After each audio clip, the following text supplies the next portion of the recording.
Good morning. My name is Ingrid Kalangwaire. Excellencies, today we gather here at the Kigali Genocide Memorial to honor the memory of the victims of the genocide against the Tutsi. On this day, 30 years ago, over 1 million innocent lives were brutally taken in 100 days, with 250,000 souls finding their final resting place here at this memorial. You're joining millions of other Rwandans who are laying wreaths in countless memorials and graves throughout the country and abroad in remembrance of the lives that we've lost. Excellences, aujourd'hui vous rejoignez des millions d'autres Rwandais à travers le pays et au-delà pour honorer la mémoire de plus d'1 million de victimes du génocide contre les Tutsis, dont 250 000 ont trouvé leur dernière demeure ici, dans ce lieu dédié à leur mémoire. Excellency, in a moment, you will lay down your wreath to honor the victims of the genocide against the Tutsi. I would like to request the military band to guide us in this important moment.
Excellencies, we invite you all to take a step forward towards the wreath and pay respect to the victims of the genocide against the Tutsi.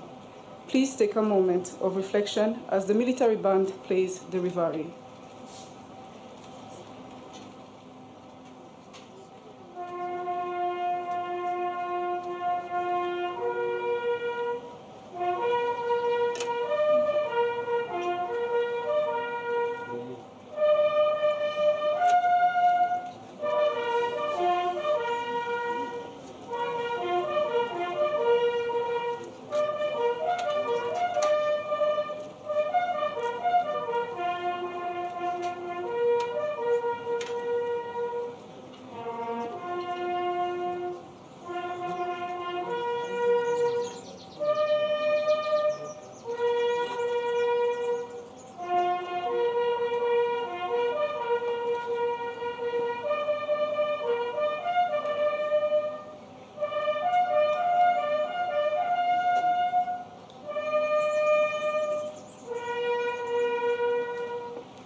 Excellencies, thank you for honoring the innocent lives we've lost.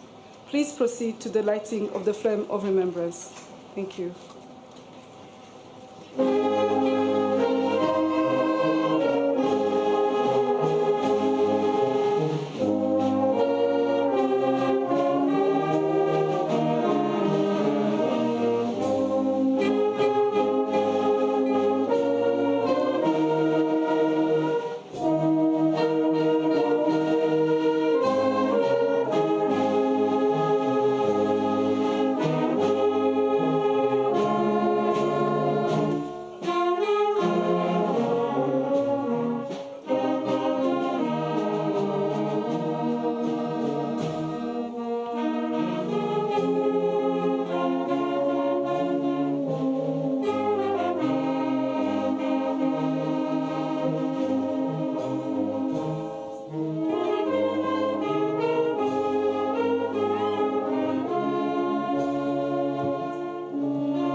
Your Excellency, the President of the Republic of Rwanda and First Lady, this is the moment to light the flame of remembrance, urumuri rw'icyizere.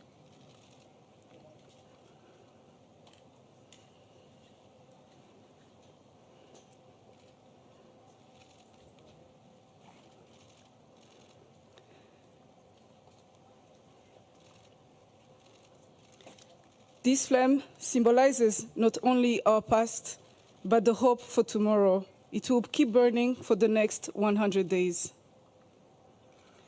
Thank you, Your Excellencies, for guiding us as we conclude the first part of our commemoration event. The commemoration event will continue at BK Arena. Thank you, Your Excellencies. Murakoze, merci beaucoup.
banyacyubahiro bashyitsi bahere muteraniye hano mu kanya turakira nyakubahwa perezida wa repubulika na madamu n'abashyitsi bari kumwe.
As we welcome our host, His Excellency President Paul Kagame and First Lady Jeannette Kagame, we kindly ask that we all rise for the national anthem and that we remain standing for the moment of silence.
Remain standing for the moment of silence.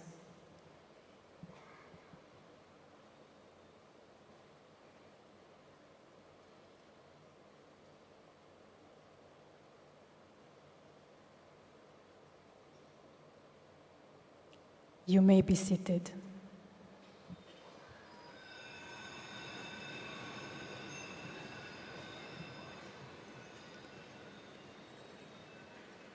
Excellencies, we have live interpretation for you today.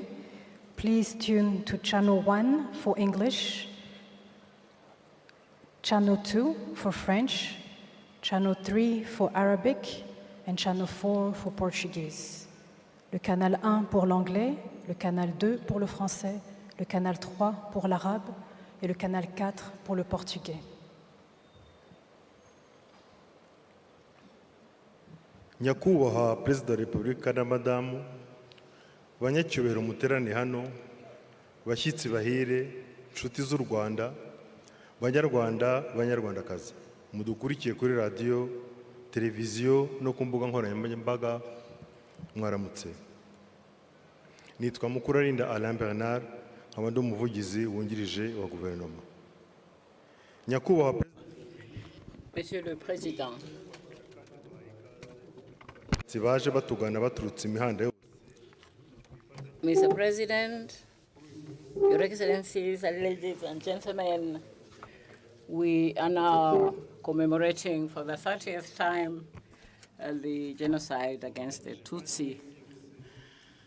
We are gathered here representing the international community and remembering that genocide killed more than 1 million people. Call observed. My name is Sandrine Umutoni. I am the Minister of State for Youth and Arts. We are honored to welcome you all, Rwandans and friends of Rwanda, present here at home, across our country and all over the world, on this solemn day of our 30th commemoration, as we remember more than 1 million men, women, and children slain during the 100 days of the genocide against the Tutsi in 1994. We now invite you to turn your attention to the illuminated tree. The tree's branches and foliage represent the protection that targeted families could not find during the genocide and that Rwandans today can count on.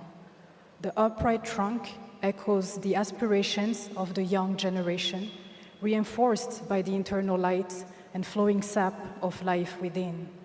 The roots illustrate the memory of the past that we must preserve, our shared Rwandan culture on which we are all anchored and from which we draw inspiration and strength to reach for the sky as we build a brighter future. Muri uyu mwanya mureke twakire Minisitiri w'Ububanyi n'Amahanga Dr. Biruta Vincent, arakurikirwa na Minisitiri w'Ubumwe bw'Abanyarwanda n'Inshingano Mboneragihugu Dr. Jean Damascene Bizimana. Excellences, Monsieur le Ministre, la parole est à vous.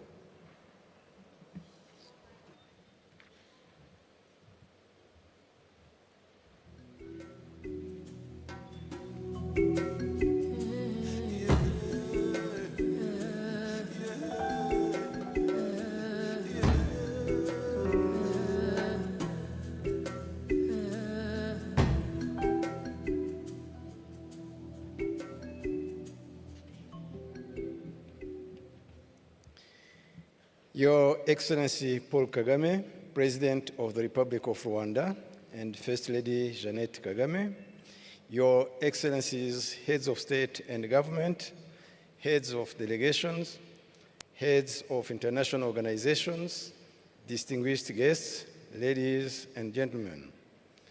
I would like to extend a warm welcome to you all to the national ceremony marking the 30th commemoration of the 1994 genocide against the Tutsi. We extend our deepest gratitude for your presence here. Your solidarity in this moment of commemoration honors the memory of those we lost 30 years ago and reaffirms our collective commitment to ensure that such a tragedy doesn't happen again. I would like to recognize the leaders and friends as well as distinguished guests who are with us in this arena for our Kwibuka 30. Son Excellence, le Président de la République du Congo, His Excellency, the President of the Republic of South Sudan and Chairperson of the East African Community, Son Excellence, le Président de la République centrafricaine, His Excellency, the President of the Republic of South Africa, His Excellency, the Prime Minister of the Federal Democratic Republic of Ethiopia, and the First Lady, Son Excellence, le Président de la République de Madagascar et Madame la Première Dame, Son Excellence, le Président de la République islamique de Mauritanie et Président en exercice de l'Union africaine, His Excellency, the President of the Republic of Mauritius and the First Lady, Her Excellency, the President of the United Republic of Tanzania, His Excellency, the President of the State of Israel, His Excellency, the President of the Czech Republic, the Right Honorable Prime Minister of the Kingdom of Lesotho, His Excellency, the former President of the United States of America, Mr. Bill Clinton, Son Excellence, Madame la Première Dame de la République de Guinée, Son Excellence, Madame la Vice-Présidente de la République du Bénin, Her Excellency, the Vice President of the Republic of Uganda, Her Excellency, the Vice President of the Republic of Zambia, His Excellency, the Deputy President of the Republic of Kenya, His Excellency, the Vice President of the Republic of the Gambia, Her Excellency, the Speaker of the Assembly of the Republic of Mozambique, the Honorable Speaker of the House of Commons of Canada, Son Excellence, Madame la Première Ministre, excusez-moi, de la République togolaise, Son Excellence, Monsieur le Chef du gouvernement du Royaume du Maroc, Son Excellence, Monsieur le Premier ministre de la République gabonaise, His Excellency, the former President of the Federal Republic of Nigeria, Dr. Olusegun Obasanjo, His Excellency the former President of the Republic of South Africa, Mr. Thabo Mbeki, His Excellency the former President of the Federal Republic of Germany, Dr. Horst Köhler, Son Excellence l'ancien Président de la République française, M. Nicolas Sarkozy, His Excellency the former Prime Minister of the Federal Democratic Republic of Ethiopia, Mr.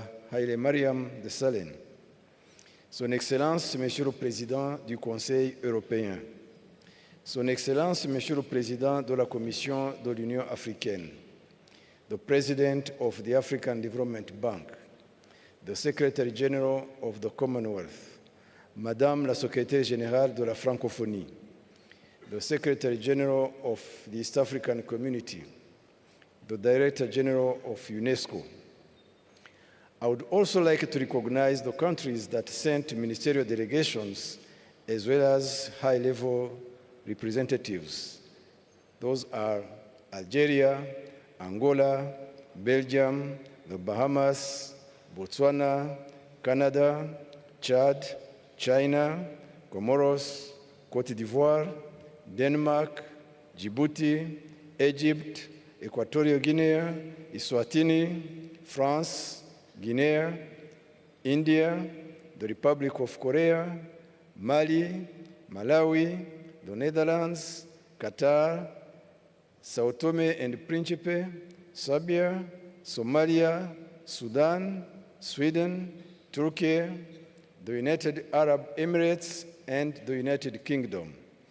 Thank you for standing with Rwanda today, for remembering with us, and for your continued support as we take this journey forward.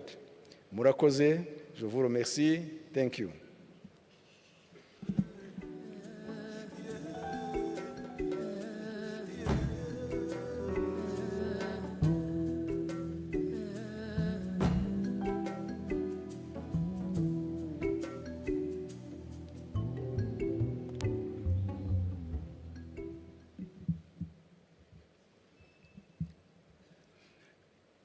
Nyakubahwa Perezida wa Repubulika, ba nyakubahwa bakuru b'ibihugu na za guverinoma n'imiryango mpuzamahanga, states and international organizations, dear dignitaries who came here to be with us in these times, I thank you for this opportunity for me to give you a brief summary of what characterized the genocide against Tutsis as we commemorate for the 30th time. I will focus on the international community's role that enabled the genocide.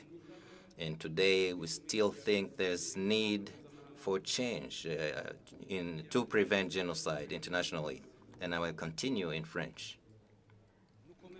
We commemorate the extermination of more than 1 million Tutsis that states could have prevented. The United Nations recognized this horrible number in the Resolution 2150 of 16 April 2014, mentioning 3 elements here, saying there are clear proofs that acts of genocide were committed against the Tutsi group. More than 1 million people were killed in that genocide. And we take note of that, and we are concerned given all forms of genocide. July 7th, 2000, an inquiry commission by the African Union under His Excellency Ketumile Masire, former president of Botswana, published his report called A Genocide That Could Have Been Prevented. This report clarifies the African Union's responsibility. It says this: genocide that happened in Rwanda could have been prevented by those from the international community who were in position and who had the means to do so. However, those did not have the will and did not have the means End of quote. December 15, 1999, a United Nations Commission under Mr. Ingvar Carlsson, former Prime Minister of Sweden, published a similar report concluding like this. It's the United Nations as a system, they bear the responsibility to not have known how to prevent or to end the genocide in Rwanda. Your Excellencies, before the genocide against Tutsis in 1994, the United Nations and its member states had all necessary information to act on time. August 11, 1993, the United Nations Human Rights Commission published a report that concluded like this. The Tutsi population is targeted by large-scale massacres by the Rwandan armed forces, administrative authorities, and militia. The Tutsi victims are the majority of those targeted, and they are targeted just because of their ethnic group. These killings are clearly a genocide. That was 8 months before the genocide.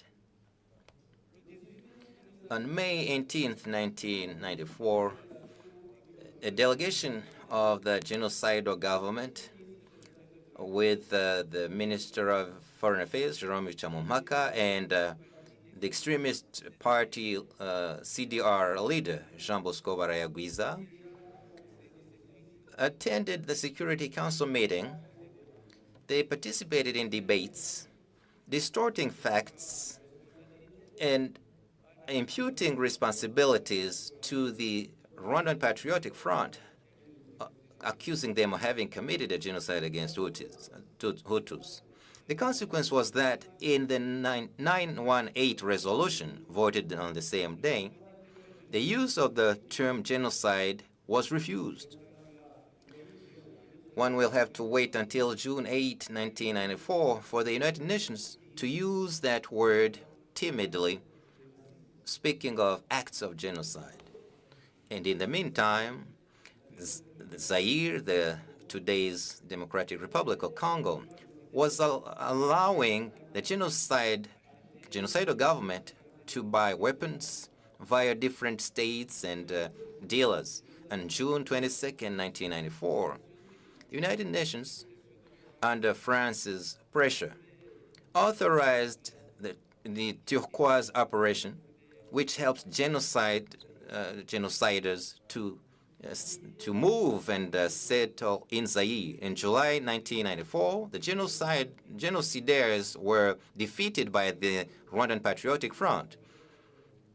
On October 30th, 1994, those genociders formed a government with the president and the prime minister who have committed the genocide, masterminded the genocide.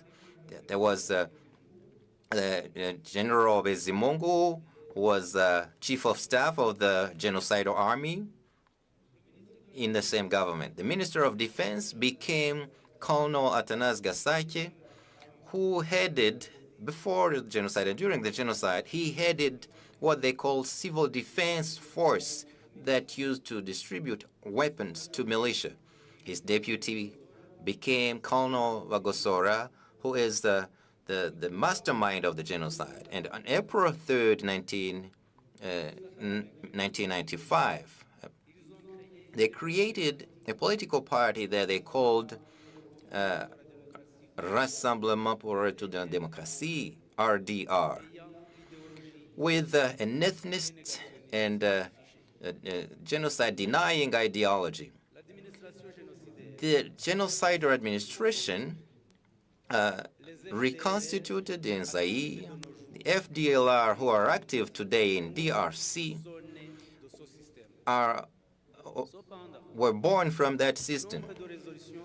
But many international resolutions requiring the dismantling of that force and taking them to justice have been neglected. One example here. Resolution 2150 of the Security Council, voted on April 16, 2014, requires this of states. First, draw lessons of the genocide perpetrated in 1994 against Tutsis. And two, conduct an inquiry about the facts, arrest and extradite genocide fugitives who are on their territory, including FDLR leaders. And three, the Security Council condemns the denial of that genocide. On January 10, 2005, during its 23rd Summit of Heads of State held in Libreville, in Gabon, the African Union voted a resolution which is identical to that one about the FDLR. On May 14, 2008 and December 8, 2010, the European Union adopted similar resolutions, which today remain unapplied. They are not applied even today. Germany took an important act when they arrested and prosecuted and sentencing in 2015 two politicians of from the FDLR, including Nyas Munyashaka and Straton Musoni. The latter was returned to Rwanda in 2022 at the end of after having served his sentence, and he lives peacefully in his native country. Munyashaka died in a German prison in 2019. Belgium sent to Rwanda in 2018 Major Bernard Ntuyahaga after the end of his 20-year sentence for genocide. He had been found guilty of murder, the murder of the 10 Belgian blue helmets, Belgian UN forces during the genocide. The states still hesitate to send genocide suspects, but they should learn from those examples. Having said that, how will Rwandans understand the fact that Colonel Aloys Simba's body, who was found guilty of genocide by the ICTR and sentenced to 25 years, was transferred secretly to the United States in July 30th, 2023. How will understand that FDLR elements who assassinated 8 Western tourists in Rwindi Park, National Park in Uganda on March 1st, 1999, were arrested later on by Rwandan judicial system and extradited to the United States, but they were later on sent to live freely in Australia without any trial. In November 1994, during debates at the UN about the creation of the ICTR, Ambassador Karol Kovander, representing the Czech Republic at the Security Council, had underlined the urgent priority to send a force at that time to neutralize genociders and to return them to Rwanda. He was not heard. 30 years later, the FDLR crimes are still going on today. Today, we see similar international indifference similar to that prevailed in Rwanda between 1990 and 1994. Are we looking for another million of dead people to act? This would be a shame that this commemoration should help and is calling to stop. I thank you, Your Excellencies.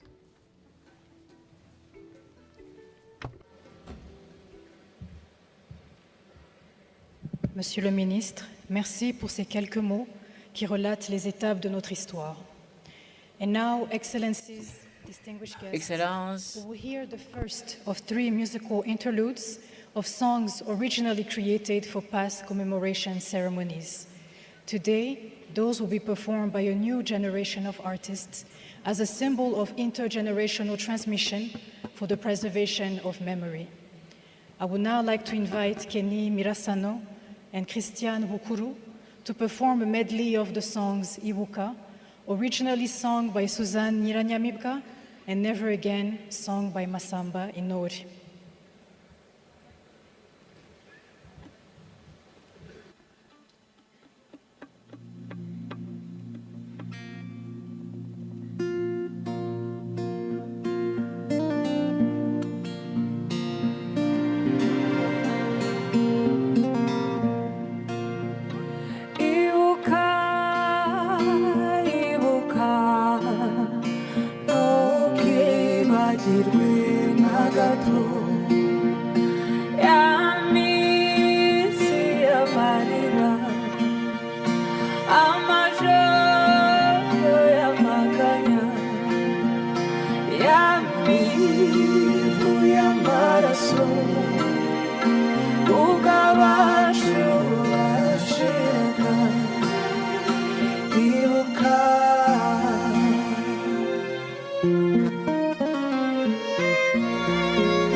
Abahanzi barakoze.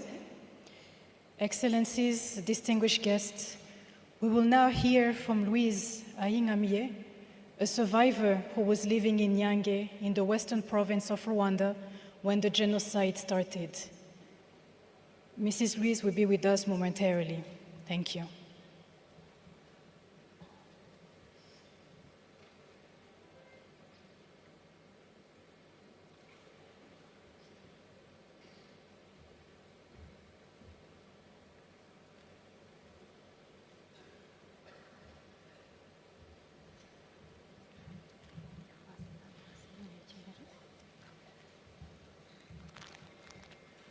Murakoze. Nyakubahwa Perezida wa Repubulika, nitwa Ayingamiye Marie Louise, Mr. President, my name is Louisa Inhamie from the Western Province in Ngororero District, Anyanje village. At that time, it was the prefecture of Kibuye, the commune of Kivumu, before the system was changed. I'm married and a mother of 5. Mr. President, let me announce here that what is going to be said, what I'm going to say, was experienced by a 10-year-old. I was very young. I was 5. A lot of things that happened to me, I didn't understand them. I understood them later. We were 6 siblings, 6 girls, 6 boys, but 3 girls, 3 boys. We lived a normal life of an ordinary family. But the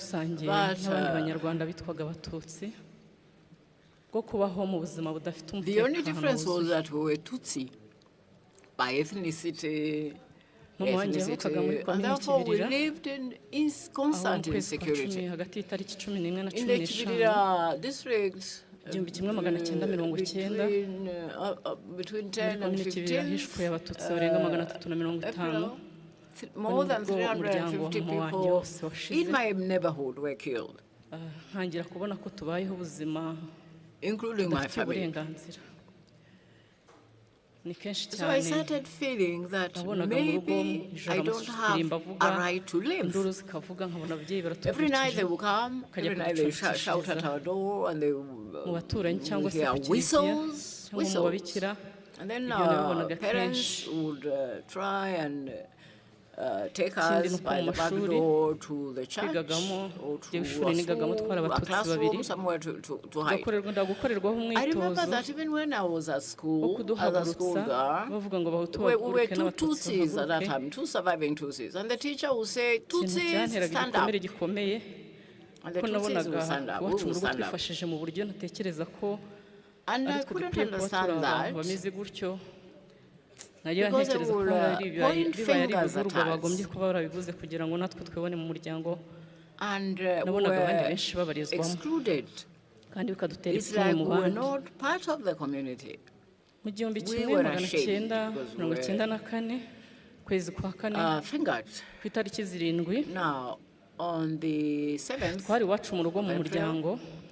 we were home. It was announced that President Habyarimana had died, but of course I was too young to understand what that meant. His died, it's sad, but I could see that other people were very frightened. There was a panic. The parents, the children. By that time, we were 5 children at home. And mom and dad, dad was not there because he had gone to visit to Gitarama to visit a relative who was ill. So actually, the genocide started without him. He couldn't leave Kabgai where he'd gone to see his relative, and that's how he survived. And the rest of us, the rest of my family died. There was also another sibling who had traveled. He also survived. And we had an aunt who was a nun in a convent in Mukarangi. She also survived. But on the 7th, we had another relatives, other relatives who are on another hill across ours. There were a lot of people in that family, many members of that family that we knew. They were all decimated. So, my sister said, our older sister, she said to us young people, she said, go to the church of Nyanje, go to the parish church. I said, why don't I go to my godmother? Because I had just been baptized a short while ago, and I had a godmother. hanyuma And I said, ndababwira oh, if I could go to my godmother, ko n'ubundi I ku think I will kiliziya atari survive. amakiriro yari amabura Because the akindi kujyayo church, there is no use in barambwira going bati to the se churches n'ubundi ntabwo because tuzi people aho have umuntu been azakirira nibakureke massacred in wigendere churches. So mother said, well, navuye in mu any rugo case, nzamukana na mukuru what wanjye choice do we n'umusaza wanjye have? You go mutoya wherever you abandi think you basaza should banjye go. So I bakuru did. babiri bari mu rugo bari bagiye kwahura amatungo Two of my brothers hanyuma tugeze ahantu were twagombaga outside. They were gutandukanira herding the bagakomeza cattle. bajya ku kiliziya They were tending the cattle, nanjye and those ngakomereza aho went hitwaga their ingobago own aho nari way. ngiye kwihisha I also went my mukuru way, wanjye arandeba and my sister saw me arambwira ati ngaho going, ugenda and she said, well, imana nikugirira neza go. tugashobora kurokoka tuzongera tubonane go, if ko we ntabwo survive, byashobotse we'll meet mukuru wanjye again. ntabwo nongeye kumubona ukundi But she died. I never saw her again. yakomereje ku kiliziya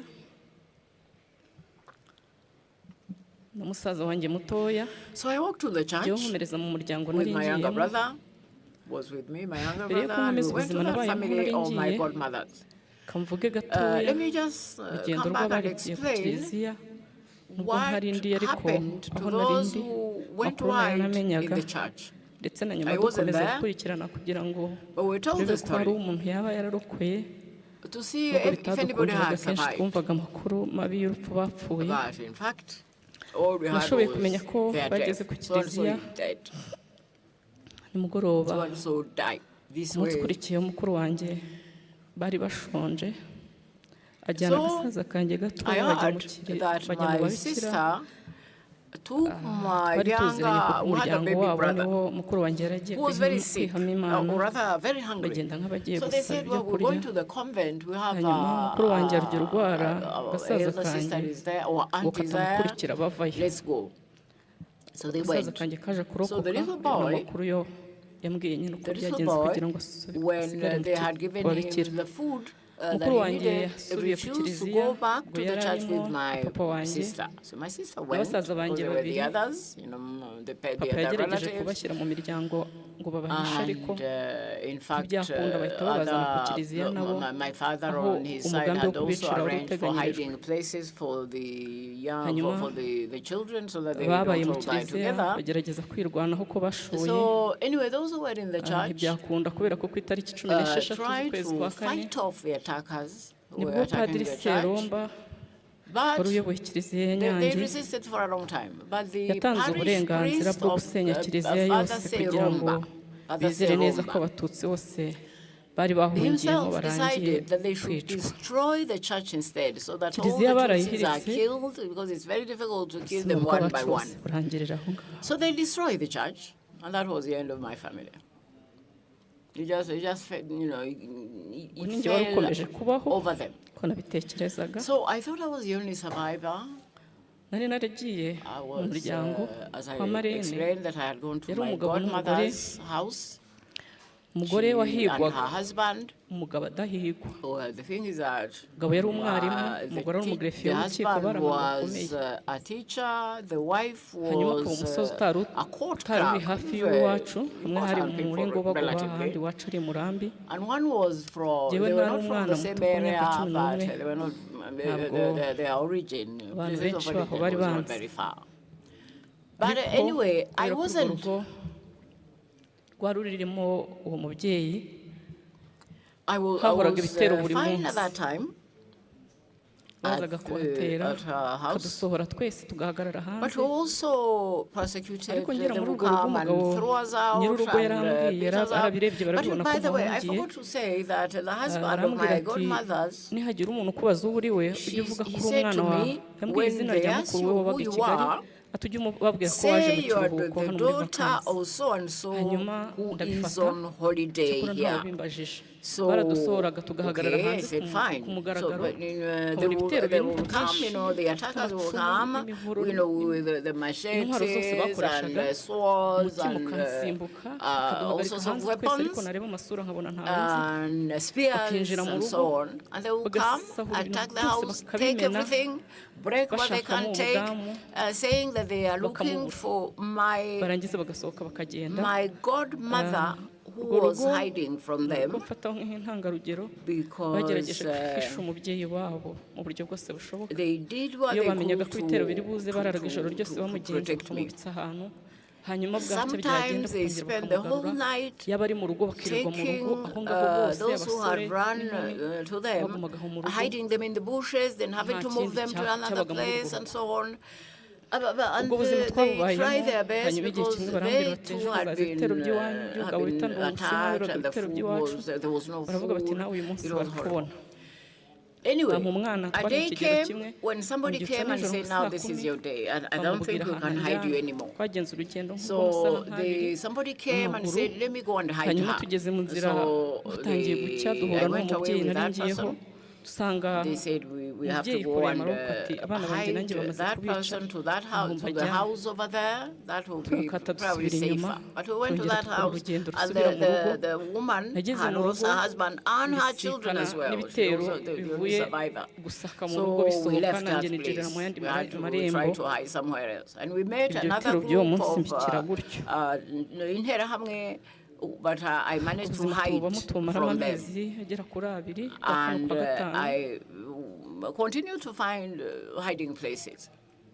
So that lasted the whole month of April, and then May, and then we were at the beginning of June.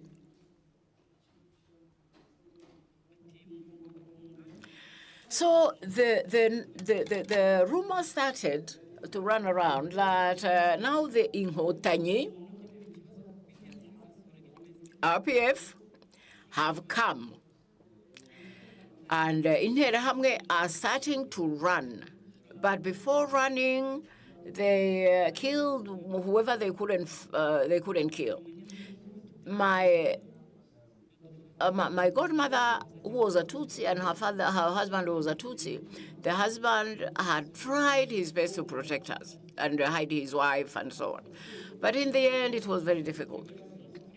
It was very difficult. The second family that I had tried to hide with had to leave the house. So they walked to a place called Rufungo, and they found a roadblock, you know, those roadblocks manned by Interahamwe terrorists, and they killed them.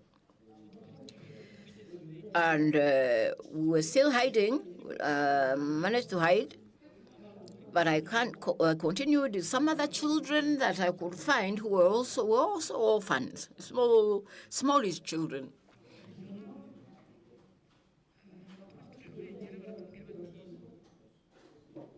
And they said, the elder daughter said, so anyway, we went to a house, we found a house to hide where there was nobody except the children who had managed to hide. And then these children said, what do I do? What do I do to find food? So somebody said, well, why don't you go to the convent? There's a convent over there. So I went to the convent. When I got to the convent, I found that we found a car by the convent. Somebody put us in the car, in a pickup, and covered us with a tarpaulin. And then drove us away, and he kept saying that this is just his luggage, his goods. These are just his goods in the car. So I went to a place. I reached a barrier. I didn't know whether the people I was with were Hutus or Tutsis. I didn't know who they were. I was just walking away. And none of my family were there. Even my brother, who eventually survived, I didn't know where he was. So I was alone with these people.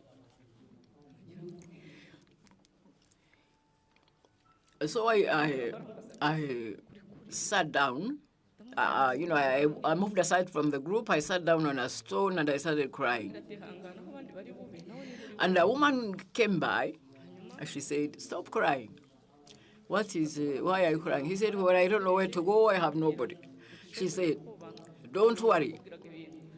Even though these people have nobody, just like you, just walk, just go on, just try to run away. Don't give up." So I did, and eventually we just sort of moved to a place following others, and we found a place where we could where we could hide rather. But they said, don't go further. There are groups of Interahamwe who are on rampage over there, and they're killing all the survivors. So somebody said, okay, let's stay here. And then staying here, I started being afraid because I could hear the shouts. And then, in any case, I said, how can I stay here? I don't know anybody. These people are strangers. I'm sure all my family is dead. But anyway, I wasn't. Somebody said, well, stay here. Stay, you can't go anywhere. Anyway, eventually, we found a car. Somebody came, took us in a car. It was a pickup, but we were not covered. They said, just go on. Just go on. So they dropped us somewhere. And then they said, just walk. So as we walked past that, we saw there were trucks of, and they were explained that these are in Hotanyi, these are RPF, because we were in a turquoise zone, and there had been an agreement for RPF to be allowed to pick up the refugees who were in that zone. So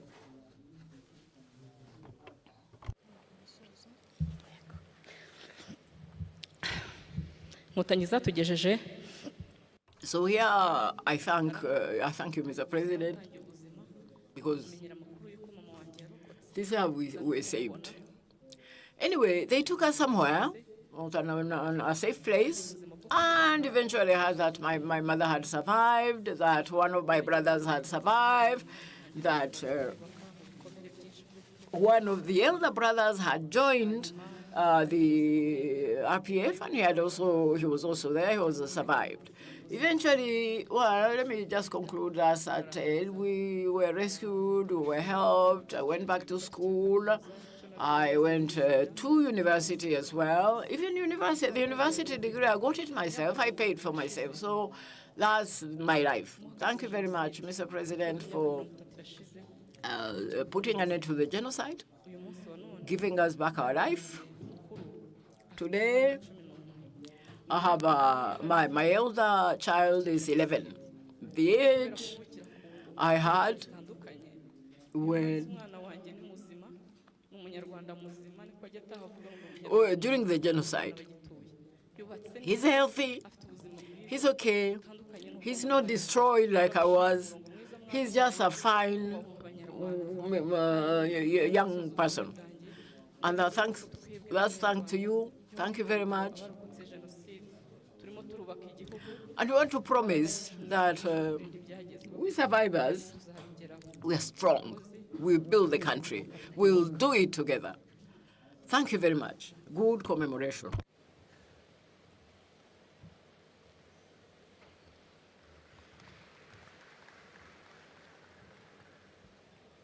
Louise Komera, Turihu. Thank you for your grace. Well, thank you for your testimony. Excellencies, honorable guests, nous allons à présent assister à une représentation artistique intitulée The Gift of Time, qui reprend en 3 temps l'histoire de notre pays. Merci beaucoup. Ce morceau de danse contemporaine regroupe des jeunes artistes provenant de différentes troupes de danse de notre capitale. Sous la direction de M. Wesley Ruzibiza et avec la collaboration. We now hear another song performance. Hervé Twahirwa, Samuel Kamanzi, Cedric Mizero, Sisi Uera, who are going to tell in an artistic form what happened during the genocide and what happened after the genocide and what is happening now, where our generations are now doing well with no fear, no terror. Thank you. Nyakubahwa Perezida wa Repubulika, tugiye gukurikirana igihangano cya Ruzibiza Wesley. Thank you, Mr. President.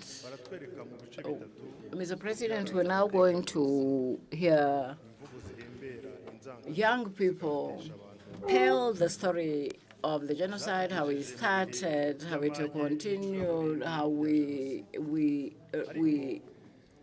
moved like blindfolded people into a genocide. But tomorrow, the future, the immediate future, is bright. And this is what these people are going to tell in their art form.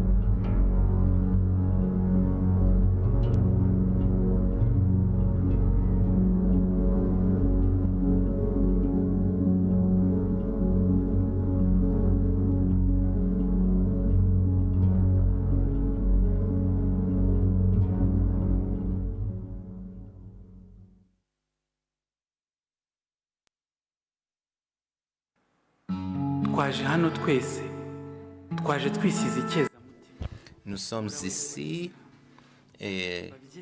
we are here because we survived, even though we lost our loved ones. But we also remember that even the young ones were killed. But we're here to honor you because we've survived. Please receive our offer, our performance. Please remember us as we are struggling and striving to live.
It was almost 100 days. This lasted for about 100 days. Only tears and darkness.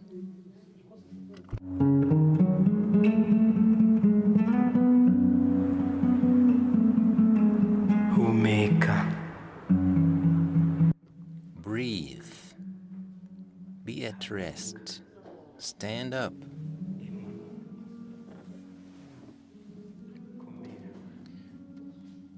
Stay strong.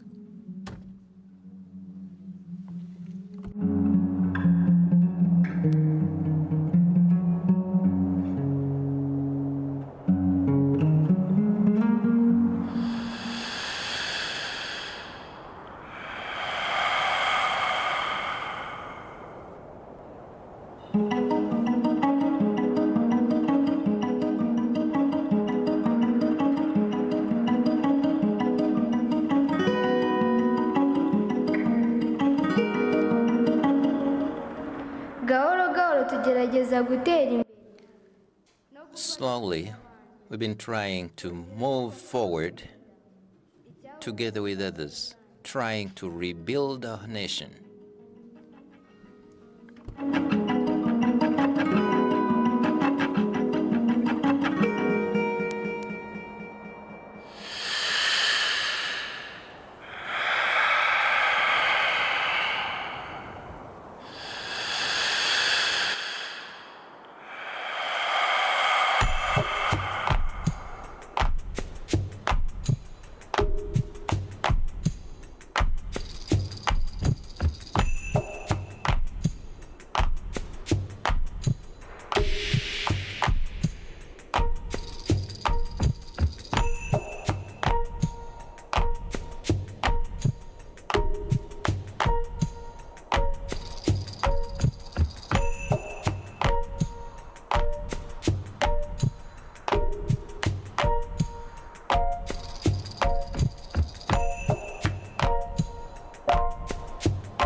ntituzatatira igihango dufitanye Kivijyanye tuzacyusa.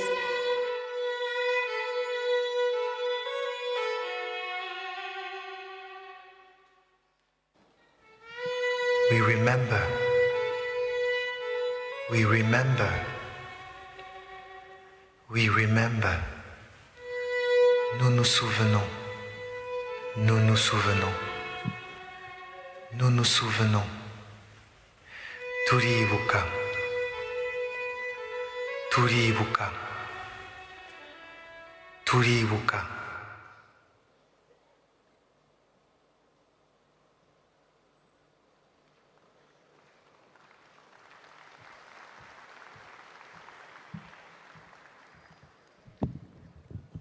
Abahanzi barakoze. Nous allons à présent écouter les messages de solidarité de nos distingués invités. Excellence, Monsieur Moussa Faki. Your Excellency Moussa Faki Mohammed, President of the African Union Commission, please come forward and give your remarks.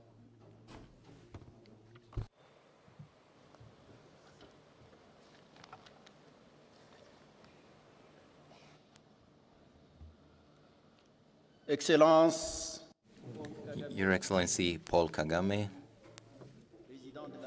President of the Republic of Rwanda. Your Excellency, ladies and gentlemen, heads of states, governments, and delegations. Excellencies, the First Ladies, Excellencies, heads of international and regional organizations,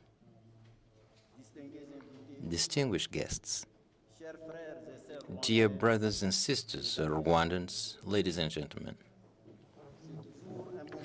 It's always a powerful moment with 1,001 intense emotions, deep questions, and feelings of admirations each time we set foot on this country that emerged from its ashes. The genocide against Tutsis that we commemorate for the 30th time today means all of that to me.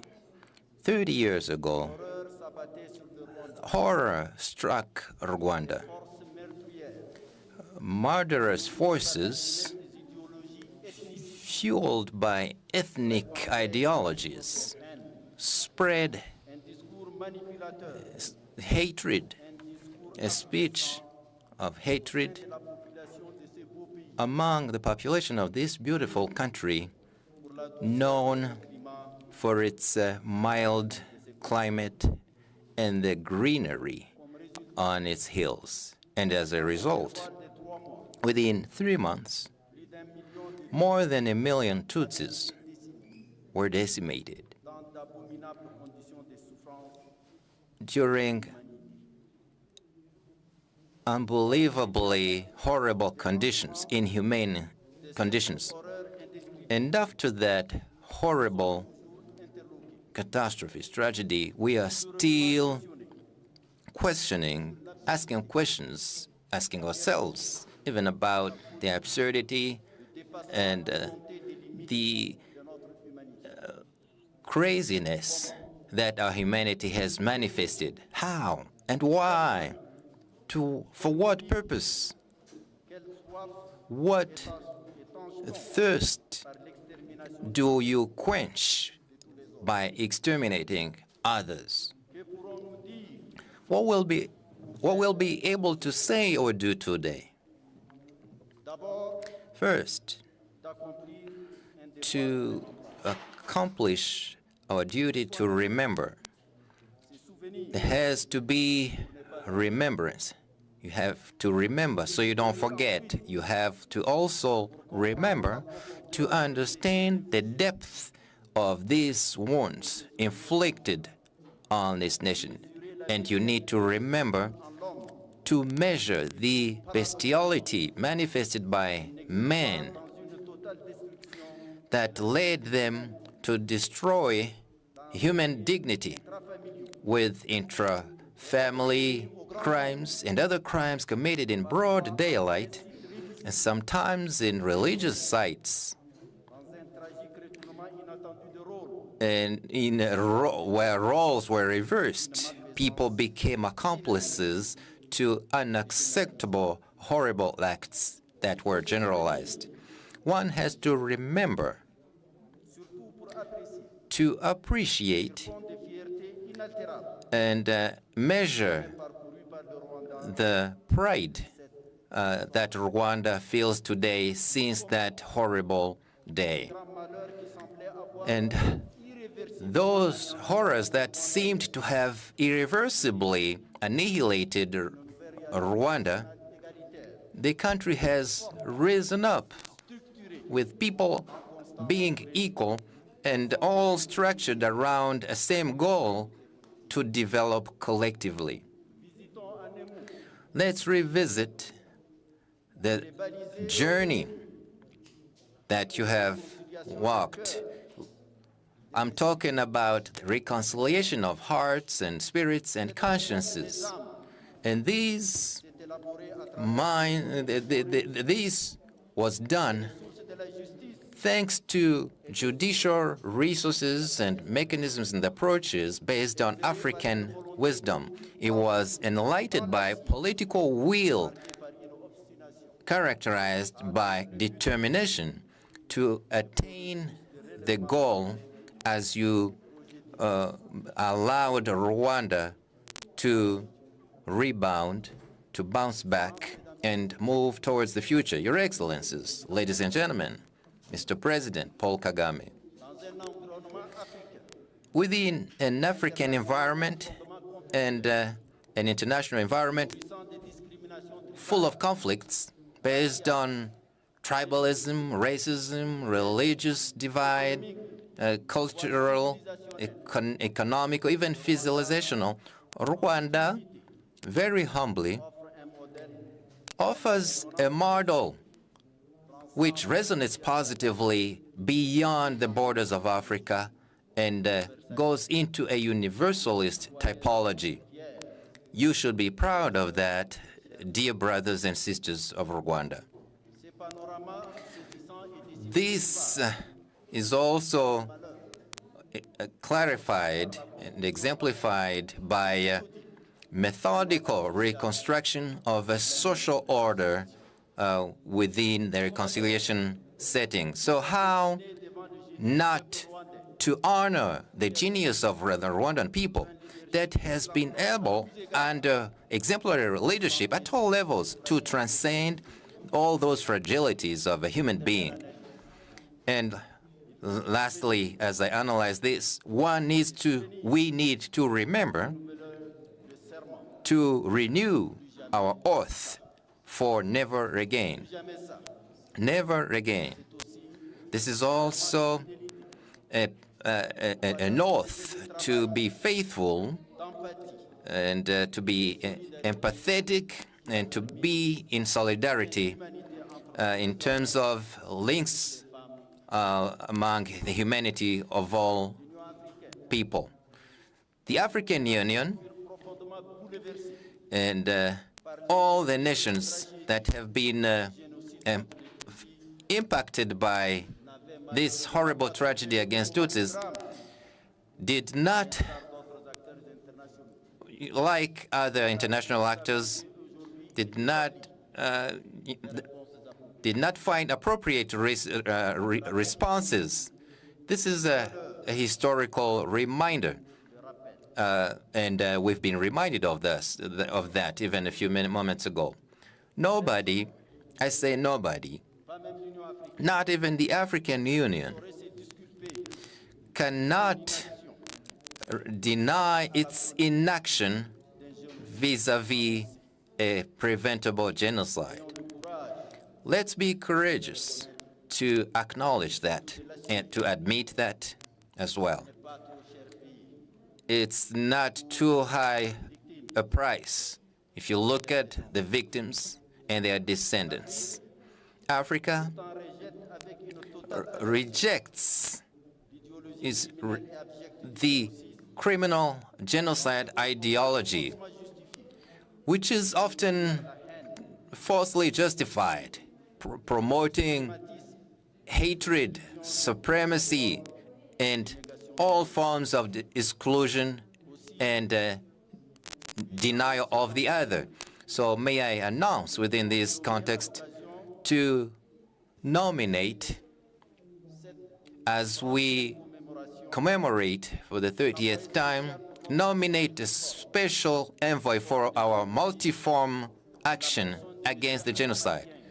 And I name Mr. Adama Dieng, who worked for a long time in the ICTR in Arusha about the genocide against the Tutsis and worked elsewhere within the United Nations on similar problems. Your Excellencies, the 30th commemoration of the genocide against Tutsis resonates in our hearts and reminds us to surpass ourselves and transcend ourselves higher and higher, higher than the heights of the 1,000 hills that characterize this country, higher than this blossoming tree, higher in terms of human values of humanism, with inclusive prosperity and collective happiness and shared happiness. May the living remain faithful to this oath. May the dead who live in our conscience rest in peace, in eternal peace. I thank you for your attention.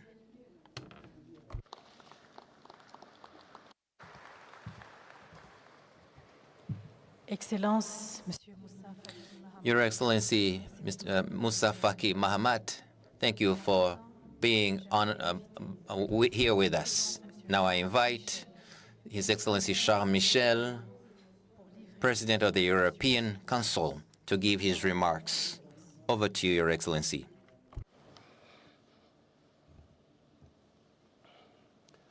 Monsieur le Président de la République, Mr. President, the President of the Republic, Paul Kagame, First Lady Janet Kagame, Excellencies, Heads of States and Governments, ladies and gentlemen.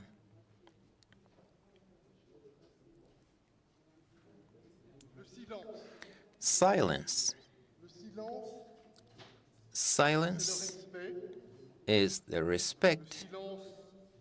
Silence means reflection, and silence is also commemoration in communion about the genocide against Tutsis. We hear the noise qui remonte d'il y a 30 ans. Et j'ai, en me tenant devant vous, en mémoire ce témoignage d'un enfant. Il avait à l'époque l'âge de mes enfants. Il s'appelle Révérien. Et il décrit sa maman du retour du marché en avril 1994, qui lui dit sa peur, qui lui dit qu'il faut prier, parce que la fin approche. La veille, because the end was near, because neighbors had come home and they had stolen the cattle and property, and they were screaming from the other side of the village with the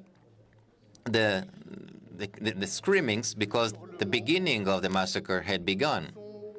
And the mourning could be heard, the screaming by those killers who had been propagating violence and hatred like poison. And that noise and the screaming is also scream by victims who were mutilated. And those victims include a father, a mother, a child. And those screams could be heard from a neighbor's house, from classrooms, schools, churches, at a roadblock, on a road. That noise is also that scream by that person who was being murdered, calling for help, calling for dignity and life. And then the noise became less and less as the machete kept striking, taking lives, more than 1 million lives that were decimated.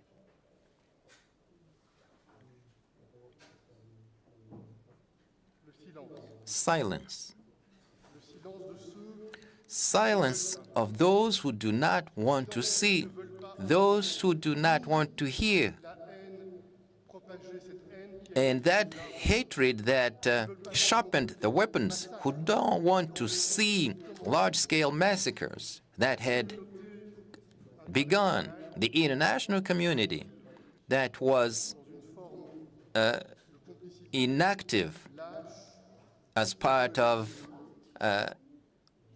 cowardness. And I'm here today before you humbly. I'm Belgian, I'm European, and here we are 30 years later, and I know what my continent, Europe, owes yours, Africa. I know the history with those roots, that greatness. I also know history with that shame. I know their responsibilities. And it's within the spirit that the Belgian government in 2000 sought forgiveness.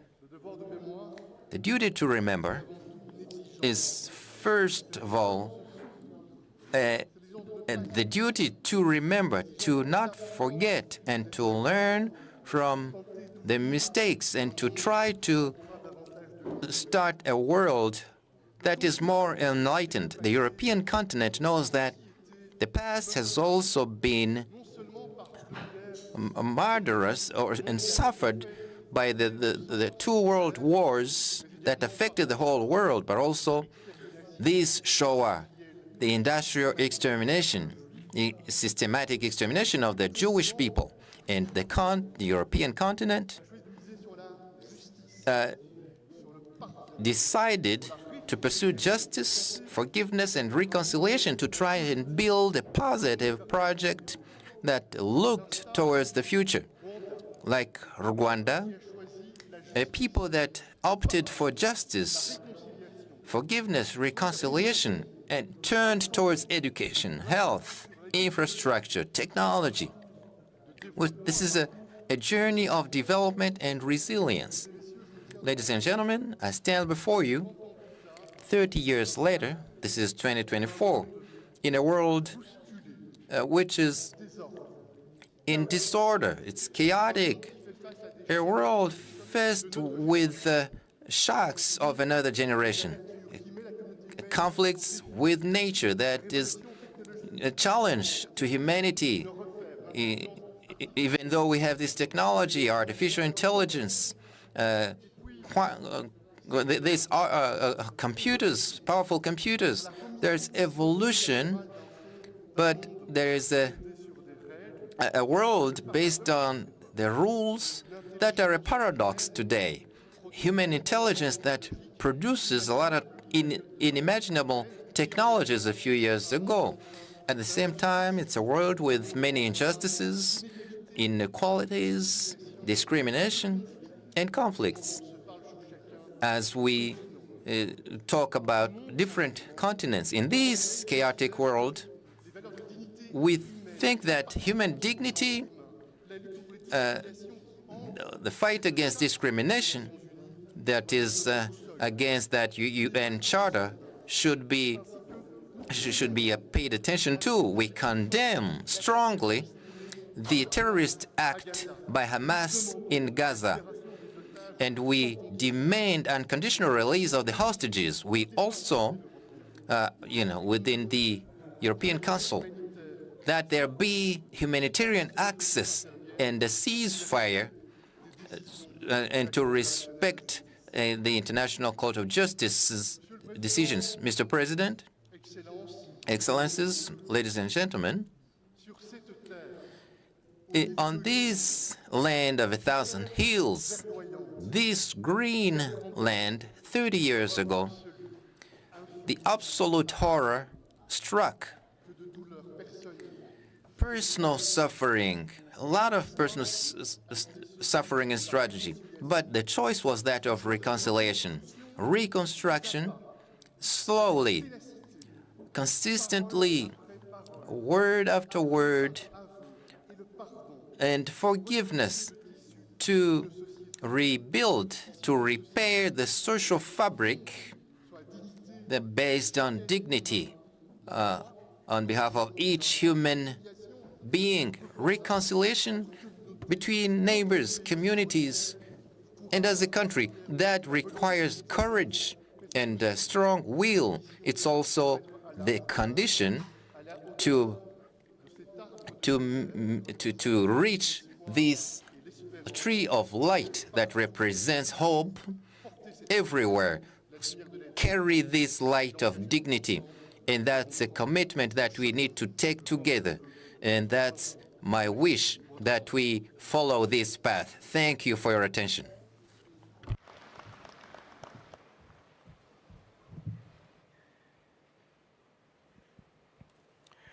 abashyitsi bacu We thank our guests who came here to comfort us in this moment and for their remarks. Now we're going to welcome Elaine Gabo and Aline Sano in their performance.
Rwanda, this beautiful country,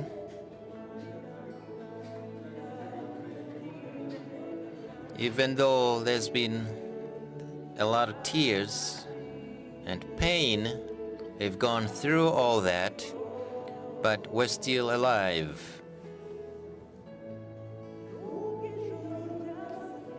Even though we thought that night was going to go on forever, we're here, we're alive, and we are rebuilding our lives.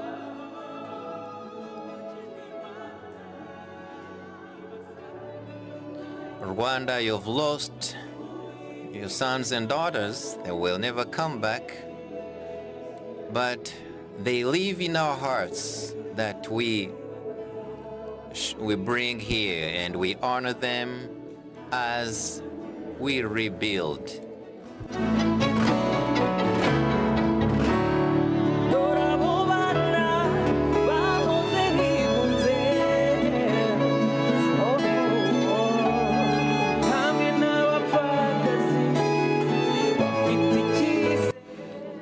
Those orphans and widows have recovered hope.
Abahanzi barakoze, banacyubahiro, bashitsi bahire, tugeze mu mwanya wo kwakira ijambo nyamukuru ry'uyu munsi. Your Excellency, President Paul Kagame, we now invite you to deliver your keynote message.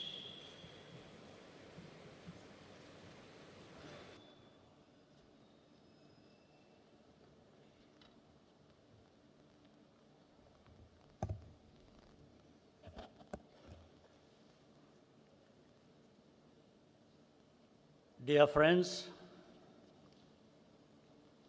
Excellencies,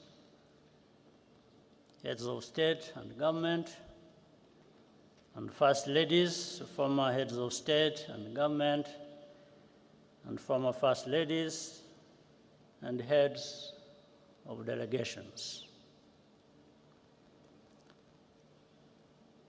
Special guests, Banyarwanda mwese. Abanyarwanda ndi busabe ko munyihanganira nkakomeza iri jambo mu rurimi abashyitsi bacu bari bushobore kumva neza.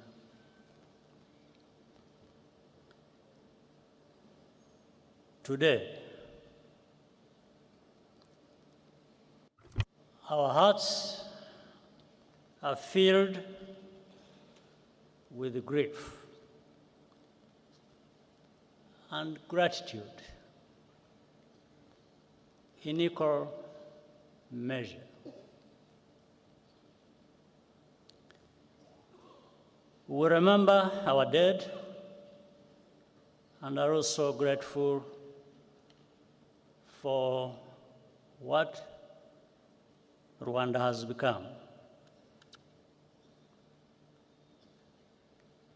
To the survivors among us,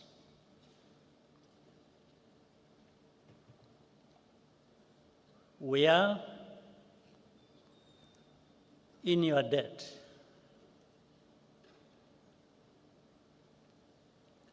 We asked you to do the impossible by carrying the burden of reconciliation on your shoulders. And you continue to do so, continue to do the impossible for our nation every single day, and we thank you.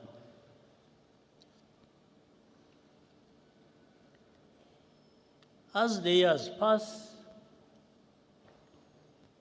the descendants of survivors increasingly struggle with the quiet loneliness of longing for relatives they never met or never even got the chance to be born.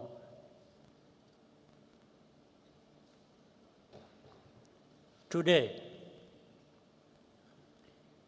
we are thinking of you as well. Our tears flow inward, but we carry on as a family. Countless Rwandans also resisted the call to genocide. Some paid the ultimate price for that courage, and we honor their memory. Our journey has been long and tough. Rwanda was completely humbled by the magnitude of our loss. And the lessons we learned are engraved in blood.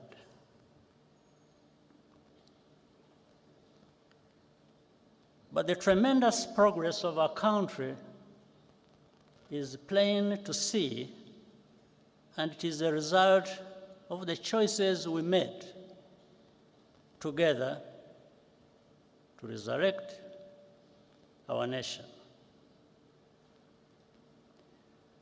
The foundation of everything is unity.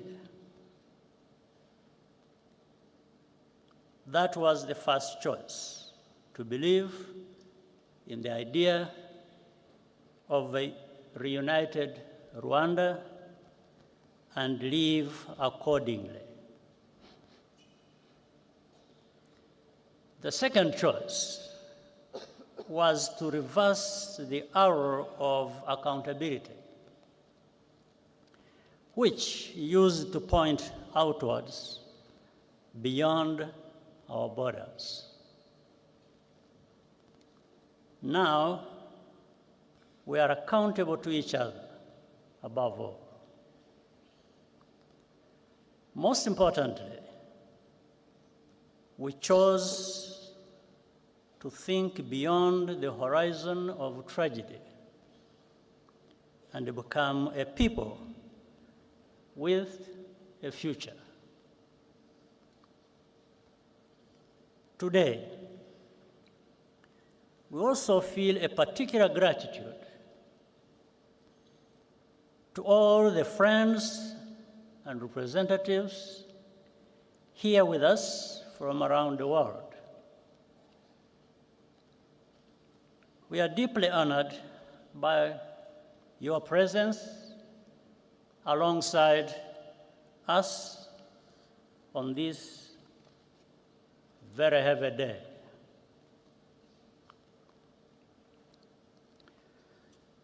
The contributions you have made to Rwanda's rebirth are enormous and have helped us to stand where we are now.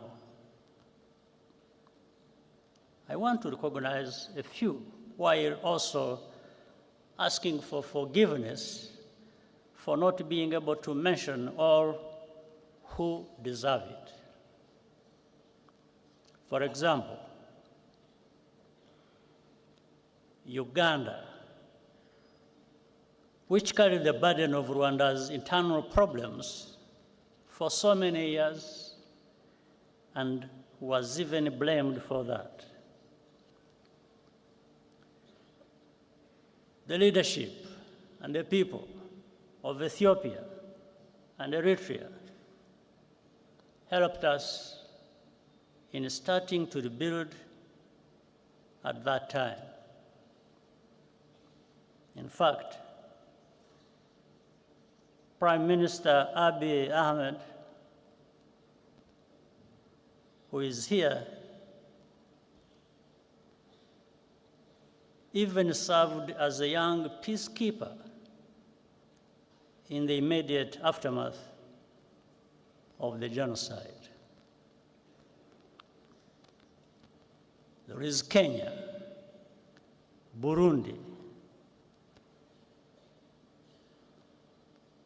the Democratic Republic of Congo hosted large numbers of Rwandan refugees and gave them a home. Tanzania as well, and also played a unique role at many critical points, including hosting and facilitating the Arusha peace process. And here, I must single out the late President Julius Nyerere, who embodied the spirit which laid that foundation.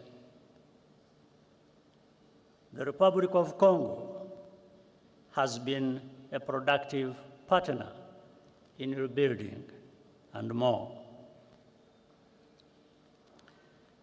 Many of the countries represented here today also sent their sons and daughters to serve as peacekeepers in Rwanda. Those soldiers did not fail Rwanda. It was the international community which failed all of us, whether from contempt or cowardice. Among those here with us today, I salute the widow and daughter of the late Captain Mbaye Diagne of Senegal, who died a hero as he rescued many Rwandans from death. At the United Nations Security Council in 1994, moral clarity came from Nigeria, the Czech Republic, and even as far away as New Zealand. Their ambassadors had the courage to call the genocide by its rightful name and resist political pressure from more powerful countries to hide the truth. Ambassador Ibrahim Gambari of Nigeria and Czech Ambassador Karol Kovenda are here with us today, and we applaud you.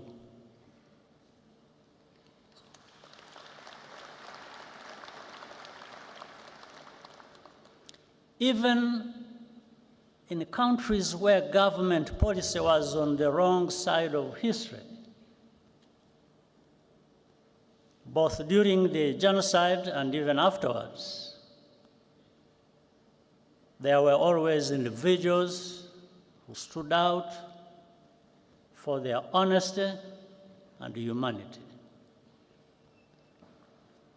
We shall always be grateful.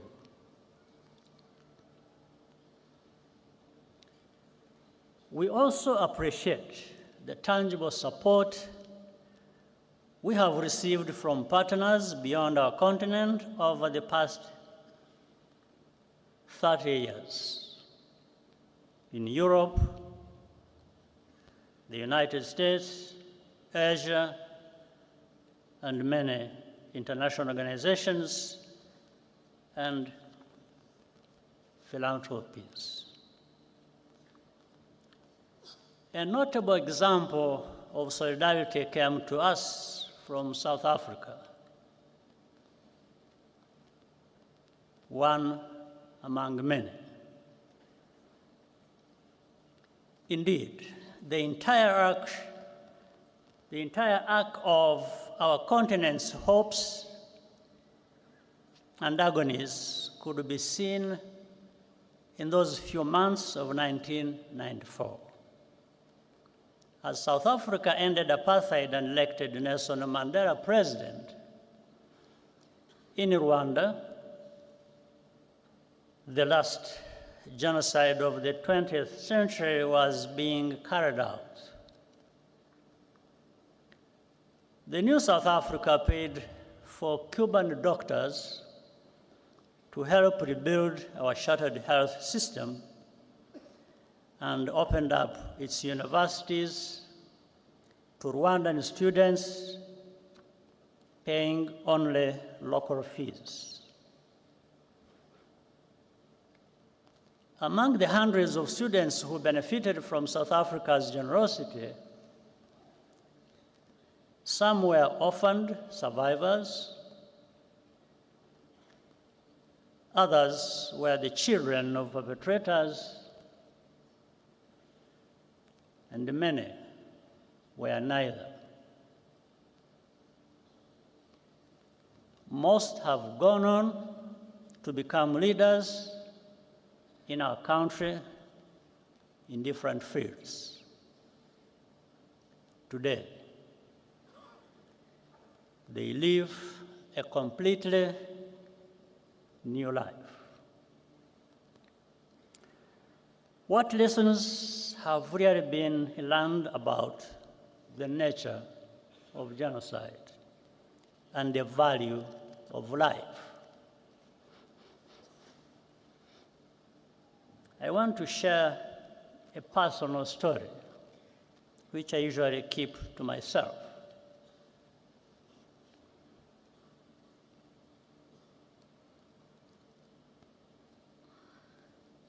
My cousin, in fact, a sister, Florence,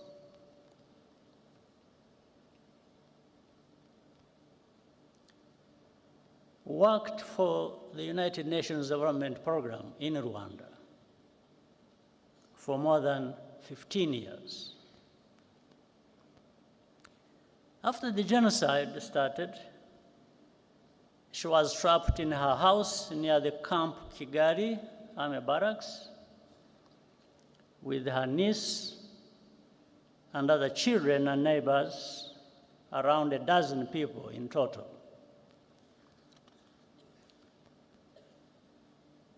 The telephone in Francis' house still worked, and I called her several times using my satellite phone. Each time we spoke, she was more desperate, but our forces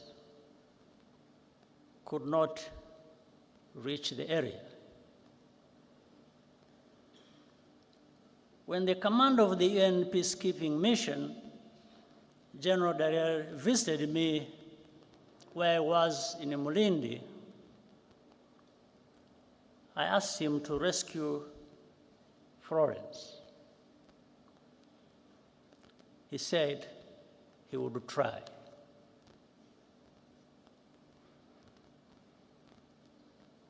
The last time I talked to her, I asked her if anyone had come. She said no, and started crying.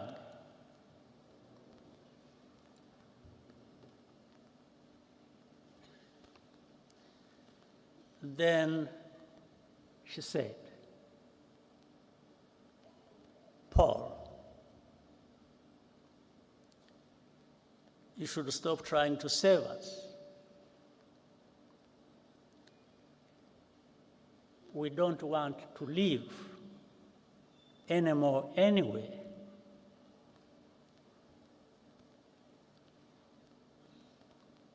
I quickly understood what she was saying,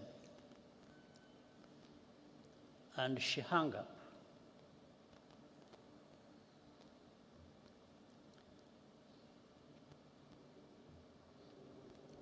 At that time, I had a very strong heart, but it weakened a bit because I understood what she was trying to tell me.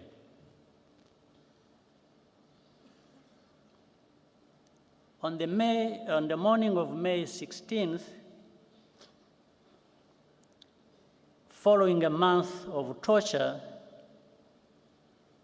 they were all killed, except for one niece who managed to escape, and thanks to a good neighbor. It later emerged that a Rwandan working at the UNDP betrayed his Tutsi colleagues to the killers. Witnesses remember him celebrating Florence's murder the night after the attack. He continued his career with the United Nations for many years, even after evidence implicating him emerged. He's still a free man, now living in France.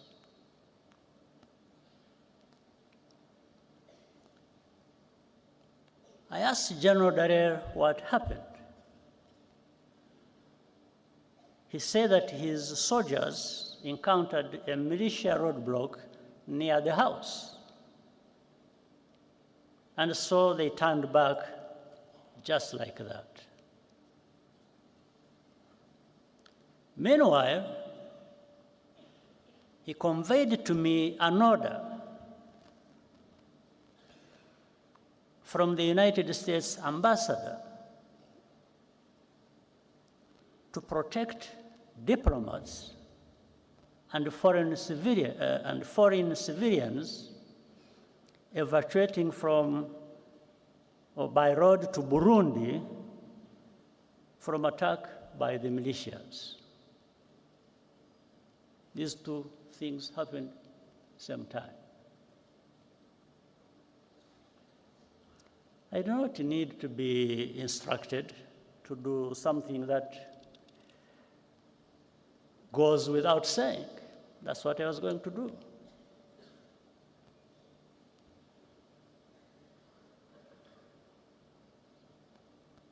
But the militias ran away, or rather peacekeepers ran away from militias,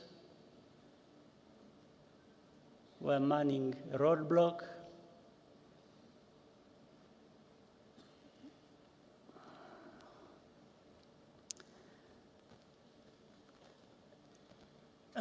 I do not blame General Dallaire. He's a good man who did the best that could be done in the worst conditions imaginable, and who has consistently borne witness to the truth despite the personal cost. Nevertheless, in the contrast between the two cases, I took note of the value that is attached to different shades of life. In 1994, all Tutsi were supposed to be completely exterminated once and for all, because the killings that had forced me and hundreds of thousands of others into exile 3 decades before had not been sufficiently thorough. That is why even babies were systematically murdered so they would not grow up to become fighters.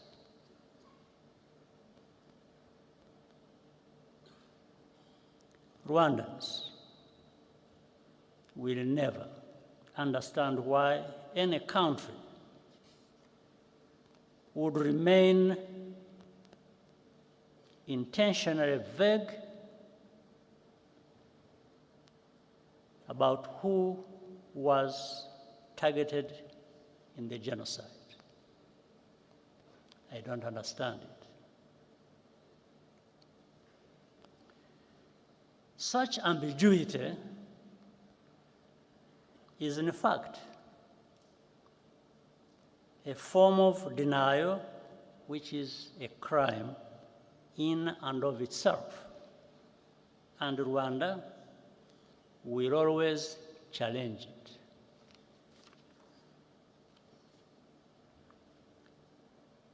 When the genocidal forces fled to Zaire, now the Democratic Republic of Congo, in July 1994, with the support of the external backers, they vowed to reorganize and return to complete the genocide. They conducted hundreds of cross-border terrorist attacks inside Rwanda over the next 5 years, targeting not only survivors, but also other Rwandans who had refused to go into exile, claiming thousands more lives. The remnants of those forces are still in eastern Congo today, where they enjoy state support in full view of the United Nations peacekeepers,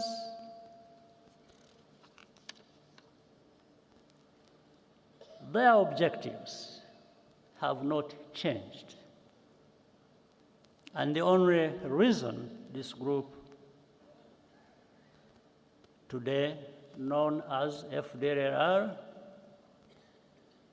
has not been disbanded is because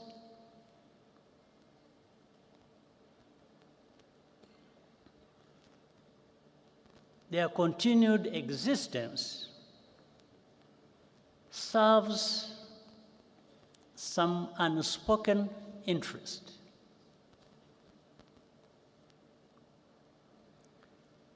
As a result, hundreds of thousands of Congolese Tutsi refugees live here in our country, in Rwanda, and beyond,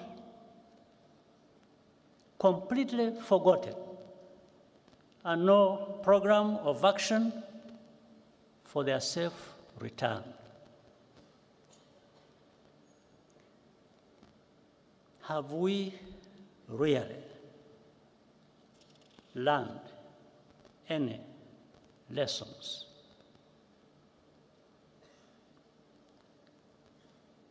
We see too many actors, even some from Africa,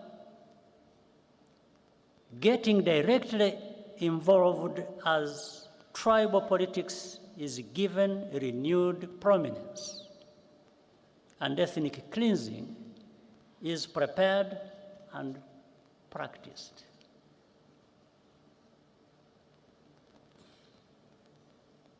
What has happened to us? Is this the Africa we want to live in? Is this the kind of world we want?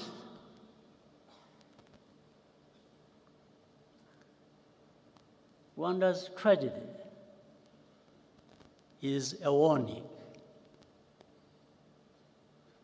The process of division and extremism, which leads to genocide, can happen anywhere if left unchecked. Throughout history, survivors of mass atrocities are always expected to be quiet, to censor themselves, or else be erased and even blamed for their own misfortune. Their testimony is living evidence of complicity, and it unsettles the fictions which comfort the enablers and the bystanders. The more Rwanda takes full responsibility for its own safety and dignity, the more intensely the established truth about the genocide is questioned and revised. Over time, in the media controlled by the powerful in the world, in this world, victims are rebranded as villains.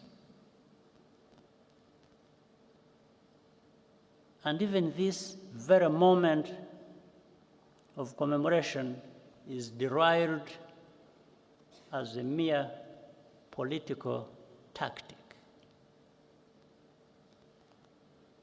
It is not. It never has been. Our reaction to such a hypocrisy is pure disgust.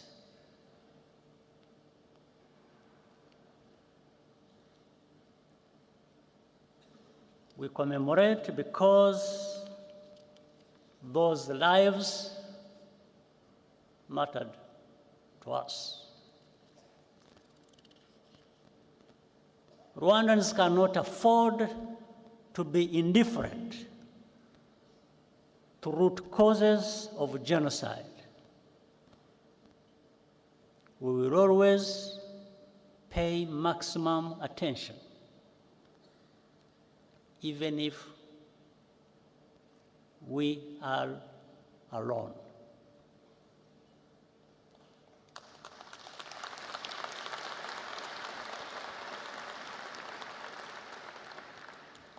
But what we are seeking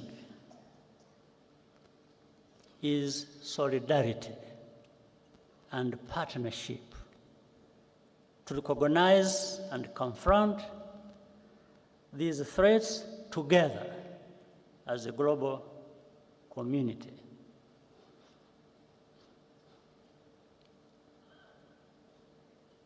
I will tell you another story. One night, in the later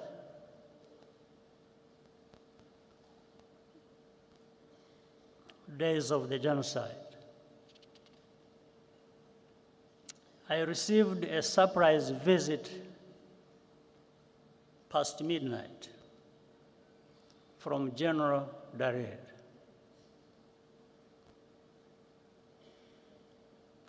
He brought a written message of which I still have a copy from the French general commanding the force that France had just deployed in the western part of our country, that Operation Turquoise.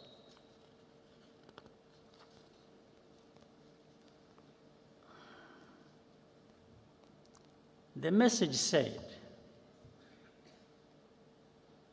that we would pay a heavy price, meaning those of us, the RPF, if our forces dared to try to capture the town of Butare, that is in southern part of our country. So, and General Dallaire gave me additional advice. He said, in fact, he warned me. He said that the French had attacked helicopters and all kinds of arms.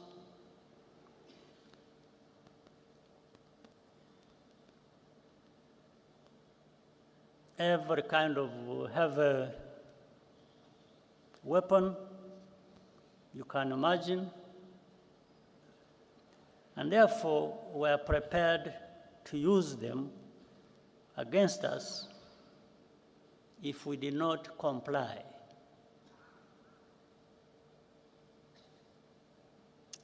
I asked Dallaire, I asked him whether French soldiers bleed the same way ours do. I asked him whether we have blood in our bodies. Then I thanked him and told him that he should just go and have rest and sleep, and have his sleep. After after giving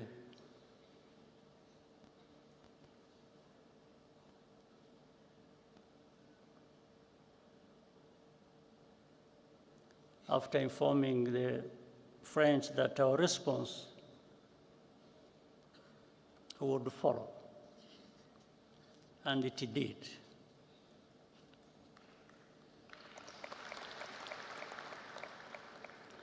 I immediately radioed the commander of the forces that were actually in that direction,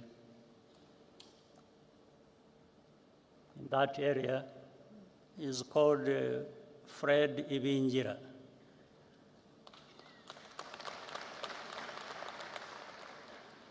And told him to get ready to move and move to fight. We took Butare, which we were being warned not to enter. We took that town at dawn.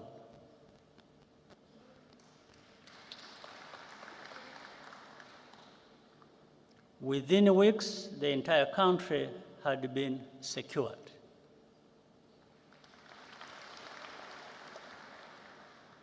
And we began rebuilding. We did not have the kind of arms that were being used to threaten us. But I reminded some people that this is our land, this is our country. Those who bleed will bleed over it.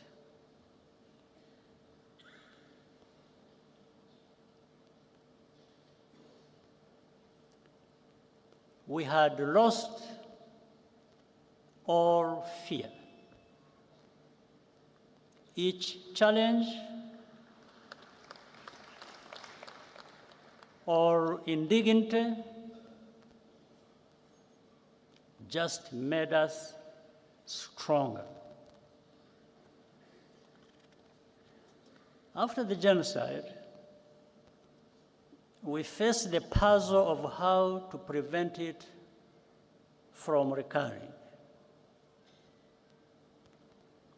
There were three broad lessons we learned as a result of our experience. First, only we as Rwandans and Africans can give full value to our lives. After all, we cannot ask others to value African lives more highly than we ourselves do. That is the root of our duty to preserve memory and tell our history as we lived it. Second,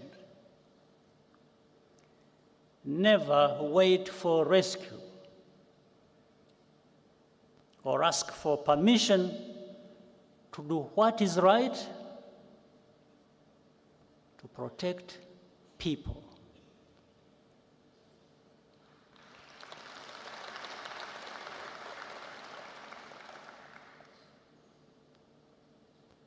And that's why some people must be joking. When they threaten us with all kinds of things, and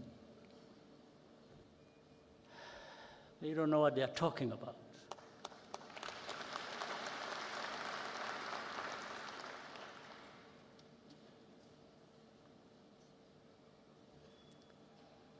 But in any case, that's why Rwanda participates proudly in peacekeeping operations today, and also extends assistance to African brothers and sisters bilaterally when asked. Third,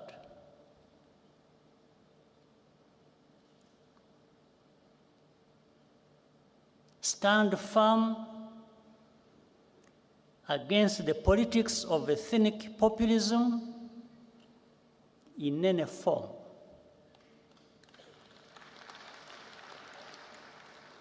Genocide is populism in its purified form, because the causes are political. The remedies must be as well. For that reason, our politics is not organized on the basis of ethnicity or religion, and it never will be again.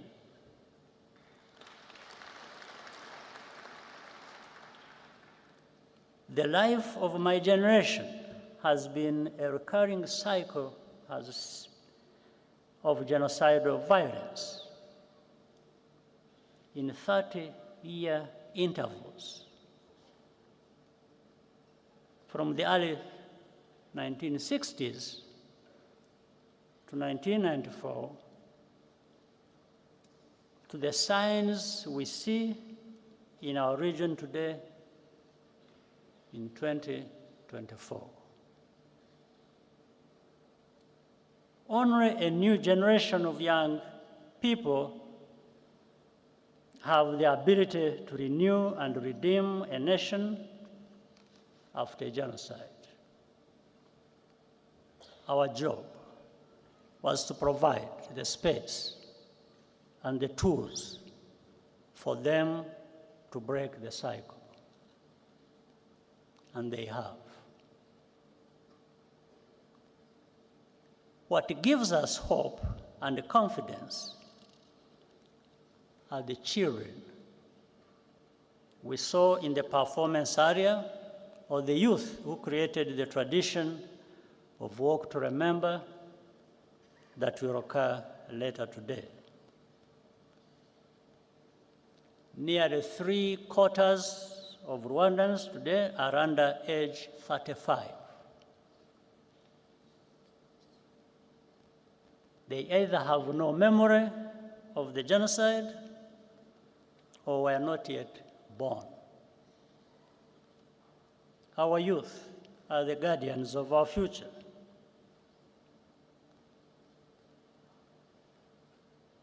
And the foundation of our unity,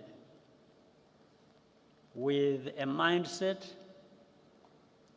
that is totally different from the generation before. Today, it is all Rwandans who have conquered fear. Nothing can be worse than what we have already experienced. This is a nation of 14 million people who are ready to confront any attempt to take us backwards.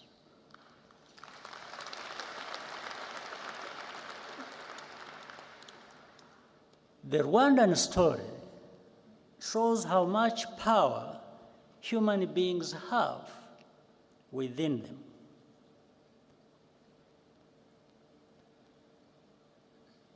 Whatever power you do have, you might as well use it to tell the truth and do what is right. During the genocide, people were sometimes given the option of paying for a less painful death. There is another story I learned about at the time, which always sticks in my mind, about a woman at a roadblock in her final moments. She left us a lesson that even every African should live by. Every African should live by this lesson. When asked by the killers how she wanted to die, she looked them in the eye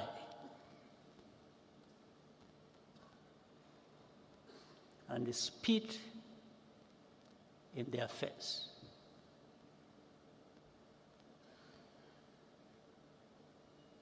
Today, because of the accident of survival, our only choice is what life we want to live.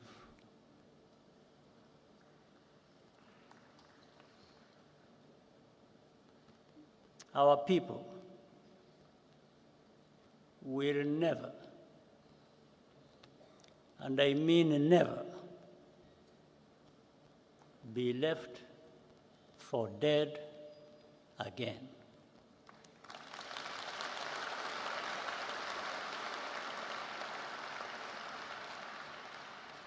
I thank you.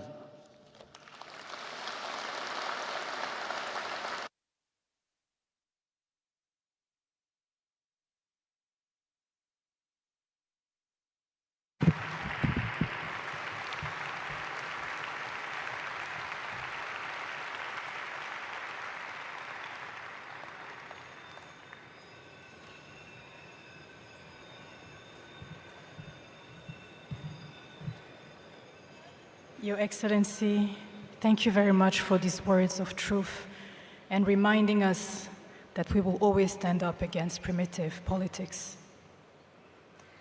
Now, distinguished guests, as we are coming to the end of this ceremony, we are going to hear the last musical interlude, which will be performed by Ruti Joël, Mani Martin, Bukuru Christian, Aline Sano, Nel Ngabo, and Kenny Mirasano, to reinterpret a song by the late Cyprien Rugamba, who was killed during the genocide. The song is called Murumve Twana Twanyi.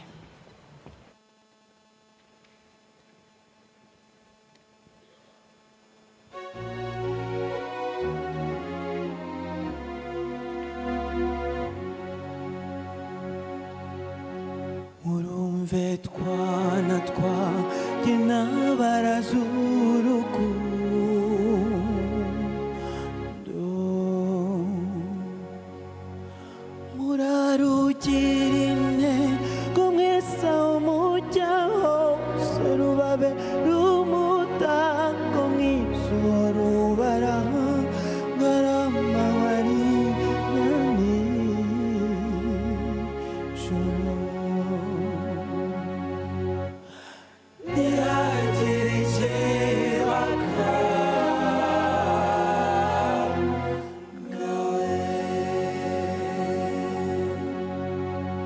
Muzabona ibibagora bizakagutambamira urwo rukundo, murabe maso hatagira umwanzu bacamo icyanzu,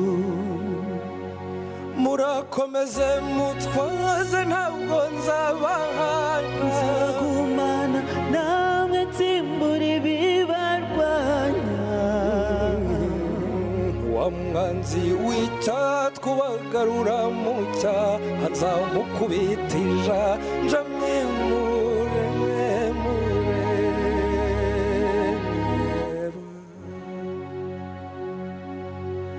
muhumure naratsinze nemekuru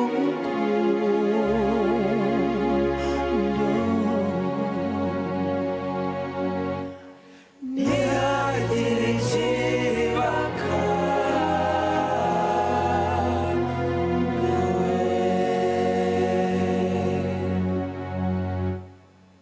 murizihirane cyane mumenye kunda rumwana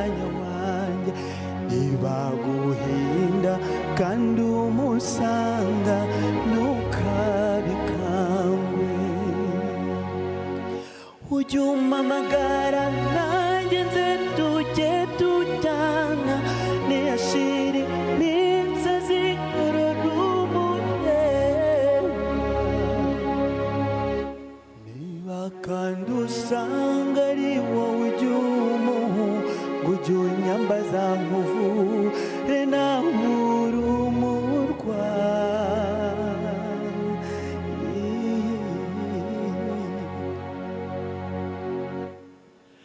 muhumure naratsinze niyemeko rukundo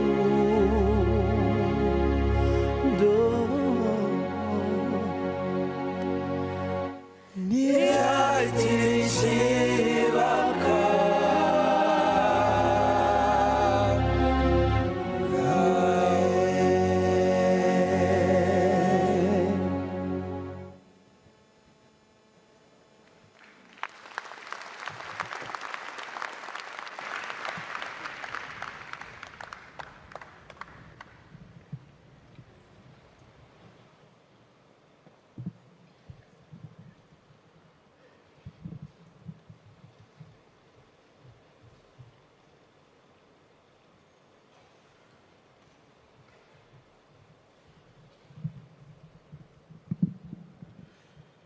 abahanzi barakoze reka twongere tubashimira abaririmbye bose kubera ko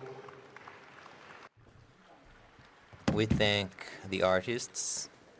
batugaragarije ko uko byagenda kose ubuzima They've just clarified that no matter what happens, life goes on generation after generation, as they've been performing the songs by the singers who are no longer with us. Your Excellency, the President of the Republic, honorable dignitaries, Rwandans, and all of those following, we thank you once again for being with us in this function as we start the week of remembrance as we commemorate the genocide against Tutsis.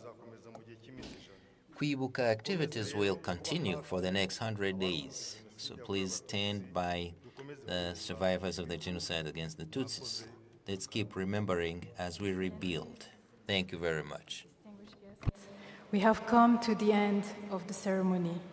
We thank you all for being with us and for standing by us on this important occasion as we honor those we lost, those who survived, those who saved lives, and those who fought and continue to fight for the country we have today. As we close this ceremony, marking the start of the 30th commemoration, we please ask that we continue to remember, unite, and renew. Please remain in your place as the heads of states and delegated officials depart.